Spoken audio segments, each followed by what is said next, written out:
Magandang araw sa ating lahat. Andito ulit tayo ngayon sa likod bahay. Ito na naman ngayon ang part 3 ng ating paglilinis. Part 3 na po tayo. Ayan. Malinis na siya. Wala na siyang mga pupo. Kanina guys, bago ako naglinis, nag-repair muna ako ng bakod. Ayan, kung nakikita niyo yung tools na yan, martilyo, screwdriver, pakong maliliit, yan, gloves.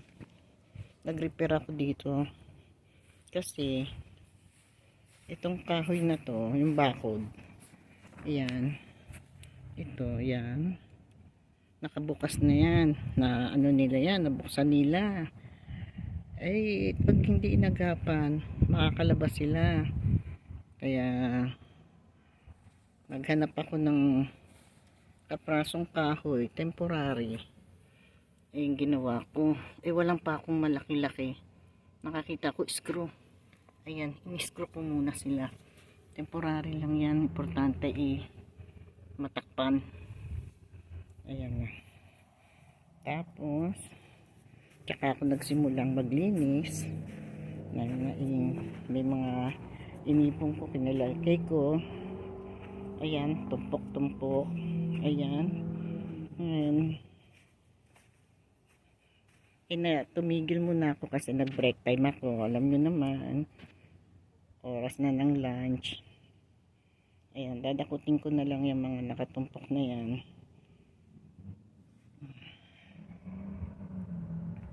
Yan nga pala ang aming silid. Basement kami. Ayan. Diyan kami. Yan, malinis na yan. Dati hindi ko malinis kasi maisno, madulas. Tapos yan ang storage nila. Ayan. Ito pa yung bakod nila. Hindi ko alam kung ano gagawin ko dito kasi wala namang kahoy para i-ano ko dito kasi ayan,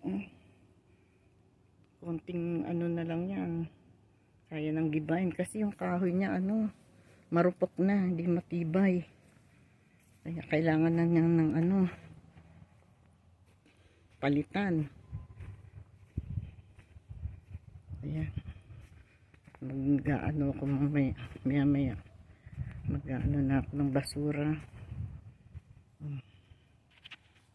Ayan, mayroon pa akong plastic dito, dalawa siguro, kasi pag nag-ipon ako ng basura sa isang plastic, doble yan, kaya bali 6 na plastic yan binaba ko.